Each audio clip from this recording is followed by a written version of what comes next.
शोषण रो अंधकार प्रक्रिया हैला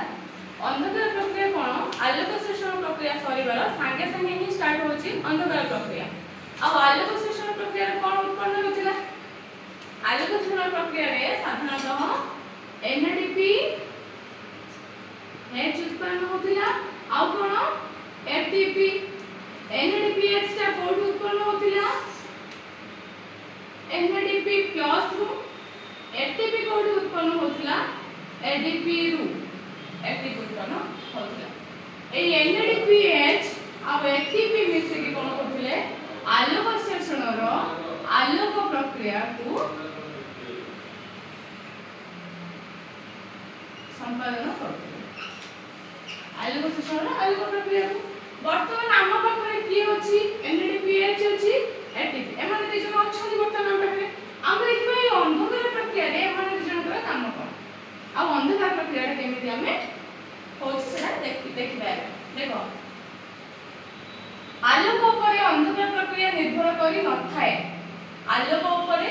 अंधकार प्रक्रिया निर्भर करी न थाए यार माने कोन जदि सूर्य लोक नथिबो भी अंधकार प्रक्रिया हेइ पारे जदि ता पत्र उपरे बा पत्रर स्तंभ उपरे क्लोरोफिल उपरे आलोक न पड़िला किबा सूर्य लोक न रहिला ता परे भी मध्य तम अंधकार प्रक्रिया संपादित हेइ पारिबो हैला सती भाई से लिखु जे अंधकार प्रक्रिया आलोक उपरे डिपेंडेंट नुहे हैला पत्रर स्तंभ माध्यम रे कोष भीतर को वितरित होतिबा अंगारकाम्ल स्ट्रोमा रस रे द्रवीभूत होइथाय से कहछि कोन पत्रर स्तंभ माध्यम रे कोष भीतर को विसरित होतिबा अंगारकाम्ल कहा माध्यम रे पत्रर स्तंभ माध्यम रे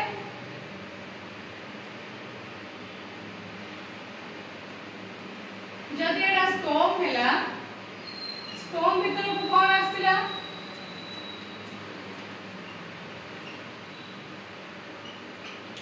अंगारकाम्ल आस्तिला विसरित प्रक्रिया रे एटा पुनी कोड थिबो स्ट्रोमा रस रे कोडी स्ट्रोमा रस रे थिबो अंगारकाम्ल केमिति है कि द्रवीभूत है कि हैला तो स्ट्रोमा रस रे थिबा 5 कार्बन युक्त एक ग्राहक अणु स्ट्रोमा रस रे मध्ये 5 कार्बन युक्त गोटे ग्राहक अणु रहिछि हैला केते ना 5 कार्बन युक्त ग्राहक अणु कोड रहिछि ए स्ट्रोमा रस रे मध्ये ये रहिछि हैला 5 कार्बन युक्त एक ग्राहक अणु द्वारा आलोक प्रक्रिया रे सृष्ट आलोक शोषण शक्ति के बाहातिले एनएडीपी एच और एटीपी एटा होछि शक्ति तो ए जो शक्ति बाहर थिले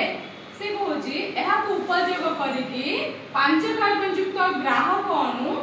एंजाइम रो माध्यम रे एडी के काम करछि एंजाइम मध्ये अछि बिना संतुलक वा बिना एंजाइम रे कोनोसी कार्य हे परिबो नै आलोक शोषण रे एंजाइम थिला एठी मध्ये एंजाइम का संपादित होछि हैला से कहछि 5 कार्बन युक्त ग्राहक अणु जोडे के स्ट्रोमा रस रे प्रेजेंट अछि वर्तमान 5 कार्बन युक्त ग्राहक अणु प्लस के एटीपी आउ एनएडीपी एच कहा उपस्थिति रे एंजाइम रो उपस्थिति रे कहा उपस्थिति रे एंजाइम बा संतुलक रो उपस्थिति रे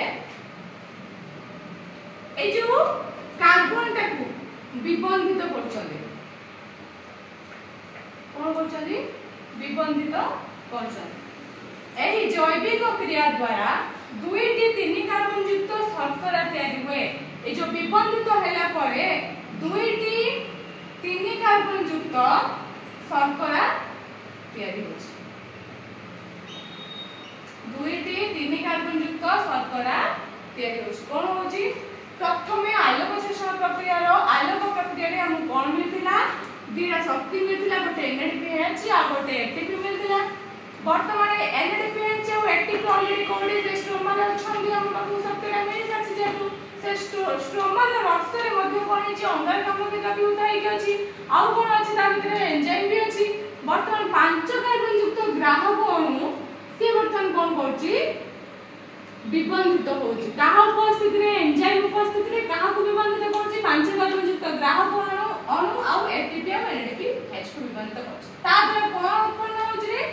2-3 कार्बन युक्त शर्करा अणु बनछि हैला तापर कोन होची ग्राहक को राइबोलोज बिसफॉस्फेट बा आरयूबीपी और एंजाइम को राइबोलोज बिसफॉस्फेट कार्बोक्सिलेज ऑक्सीजनेज बा रुबिस को बोली कहा होची हैला से कहूची जो ग्राहक को आरयूबीपी जे ग्रहण करूची जो 5 कार्बन युक्त ग्राहक अणु यार ना कोन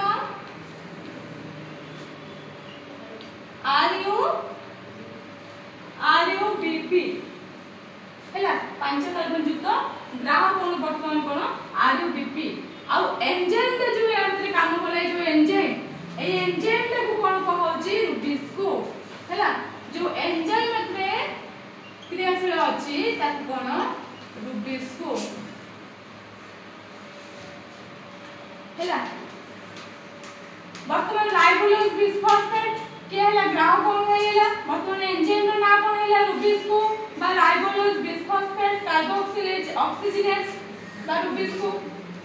तापर कहूची आलोक शोषण रो जैव रासायनिक अंधकार प्रक्रिया समय रे पर्यायक्रमे विभिन्न जैव अणु और संतरक नियोजित होइथाय माने गोटे पर्याय पर आउट पर्याय एमती स्टार्ट होची माने जेमति कि आलोक प्रक्रिया पर अंधकार प्रक्रिया हला जेमति पूर्ण अंधकार प्रक्रिया पर आलोक प्रक्रिया हो ई जो पर्याय क्रम होची एथले कोन होची विभिन्न प्रकार एंजाइम का संतरक क्रियाशील हेउचती हैला एंजाइम गुडी के मध्य रे रुबिस को भूमिका गुरुत्वपूर्ण ए जो एंजाइम मान के मध्य रे रुबिस को होची इंपोर्टेंट एंजाइम के रुबिस को एंजाइम होची इंपोर्टेंट एंजाइम एहा प्रथमे कार्बन डाइऑक्साइड को जैव पदार्थ रे विबंधित करिबारे सहायता करछि ये वर्तमान कोन कार्बन डाइऑक्साइड को जैव पदार्थ रे विबंधित करिबारे सहायता करछि मोस्ट इंपोर्टेंट काम तार कोन ताहले अंगारकाम्ल को से कोन करछि जैव पदार्थ माध्यम रे जैव पदार्थ के एंजाइम तापर स्ट्रोमा रस रे थिबा कोन 5 कार्बन युक्त ग्राहक कोन जेंति कि आरयूबीपी तो एमानी को सहित से कोन करछि विबंधित करिबारे सहायता करछि एही एंजाइम टी आलोक प्रक्रिया रे जत एक्टिव पर निर्भरशील होइथिबारु आलोक प्रक्रिया रे किछि समय ପରେ अंधकार प्रक्रिया होछि जेहेतु ए जो एंजाइम ता कोडा आरयूबी सॉरी रुबिस को ता जेहेतु एटीपी डिपेंडेंट अछि कहा एटीपी डिपेंडेंट अछि शक्ति पई आलोक प्रक्रिया ପରେ अंधकार प्रक्रिया होछि कोन पई ना एंजाइम ता नो पहले हे पई अंधकार प्रक्रिया तो एंजाइम ता कहा पर डिपेंडेंट अछि वर्तमान एक्टिव पर डिपेंडेंट अछि बुझ पाछ तो ए एटीपी कोड मिलियो एटीपी आलोक शोषण प्रक्रिया आलोक प्रक्रिया हेले से एटीपी मिलियो बुझ पालो एटीपी मिलला पर ही अंधकार प्रक्रिया हे पारे सत्य पे कंप्लीटली अंधकार प्रक्रियाटा एटीपी पर निर्भर करछे एटीपी मिलला पर ही हमर रुबिस को एंजाइम संतरक त्वरित हे पारिबो हैला 3 कार्बन युक्त शर्करा अणु गुडी को चक्राकार रे विभिन्न जैव रासायनिक क्रिया माध्यम रे परिचालित हुए एक 6 कार्बन युक्त ग्लूकोज अणु संश्लेषित करबा सहित 5 कार्बन युक्त राइबोलोज बिसफॉस्फेट ग्राहक अणु को पुनर्बार सृष्टि करी थाए देखो वर्तमान प्रथमे कोन हे जे तमरा ग्लूकोज अणु संश्लेषण हेतिला C6H12O6 संश्लेषण हेतिला माने 6 कार्बन युक्त ग्लूकोज अणु तार संश्लेषण हैला परे कोन होची तमरा कोन बाहर थिला एटे 6 कार्बन युक्त ग्लूकोज बाहर थिला ग्लूकोज संश्लेषण होते 6 कार्बन युक्त ग्लूकोज बाहर तापर कोन हैला चक्राकार प्रक्रिया माध्यम रे प्रोसेस वाइज गोटे पर गोटे प्रोसेस वाइज कोन होची वर्तमान आउ थरे ग्राहक अणु पुनरुत्थान हैला ग्राहक अणु जो 5 कार्बन युक्त ग्राहक अणु आरयूबीपी तार आउ थरे पुनरुत्थान हैला केमिति पुणी आउ थरे कोन जैव रासायनिक प्रक्रिया माध्यम रे हैला सेल प्रोसेस होला परे पुणी आउ थरे ग्राहक अणु 5 कार्बन युक्त थिला वर्तमान हमकु 6 कार्बन युक्त ग्लूकोज मिलतिला 6 कार्बन युक्त ग्लूकोज इनटू 5 कार्बन युक्त ग्राहक अणु 5 कार्बन युक्त ग्राहक अणु के आरयूबीपी हैला वर्तमान तापरे कोन हैला देखो हमकु ऑलरेडी एटीपी और एनएडीपी अच्छी हम पकड़े कोन आलोक प्रक्रिया में ऑलरेडी पाई छी से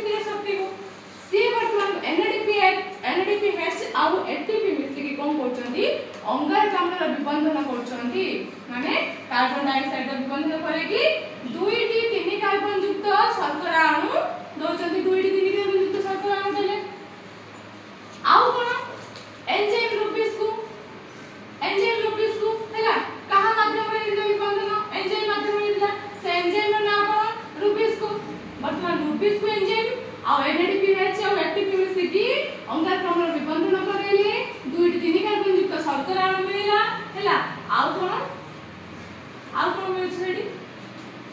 2-3 कार्बन युक्त शर्करा अणु मिलला आउ कोन तो मिलला ग्राहक अणु आउ पीपीपी मिलला हैला तो एमिति प्रोसेस रे पुणी आउ थरे कोन गोटे थर आलोक विश्लेषण जेमि आलोक विश्लेषण हे कि कोन ग्लूकोज विश्लेषण घटुची तमि ग्लूकोज विश्लेषण हे कि गोटे स्टेप वाइज पुणी आउ से ग्लूकोज विश्लेषण प्रोसेस पर्यंत जाउची माने जेमि आलोक प्रक्रिया जेमि गोटे प्रोसेस पर आउ गोटे प्रोसेस होथिला माने गोटे साइक्लिक प्रोसेस रे एटा भी मध्ये गोटे साइक्लिक प्रोसेस रे होची हैला गोटे थर ग्लूकोज विश्लेषण हे स्टार्ट होता पुणी साइड एंड होची ग्लूकोज विश्लेषण पाखरे हैला बुझी पालो एटा होची अंधकार प्रक्रिया तापर से लिखि जी चक्राकार घटुवा ए प्रक्रिया को एहर आविष्कार किए ना मेल्विन केल्विन के मेल्विन केल्विन तो नाम अनुसार केल्विन चक्र बोली नामकरण करा है जेहेतु कि मेल्विन केल्विन साइंटिस्ट ताको बाहर करते सेति पई केल्विन साइकिल बोली तार नामकरण करा है केल्विन चक्र रे घटुवा क्रिया 3 पर्याय युक्त एही प्रक्रिया जो घटुची 3 पर्याय युक्त प्रोसेस एटा तो प्रथम पर्याय रे ग्राहक अंगारकाम्ल सहित विबंधन ग्राहक अंगारकाम्ल सहित विबंधन होची प्रथम प्रोसेस हैला तापर फेज कोन द्वितीय पर्याय रे ग्लूकोज संश्लेषण आ तृतीय पर्याय रे ग्राहक पुनरुत्थान ग्लूकोज विश्लेषण सेकेंड थर्ड रे कोन आउ थरे तमरो ग्राहक पुनरुत्थान अंधकार प्रक्रिया साधारणतः 3टा पर्याय रे विभक्त होईची प्रथम पर्याय रे कोन प्रथम पर्याय से अंगारकाम्ल विबंधन घटिबो द्वितीय पर्याय रे कोन ग्लूकोज संश्लेषण घटिबो थर्ड पर्याय रे कोन ग्राहक पुनरुत्थान हबो हैला एला होची अंधकार प्रक्रिया।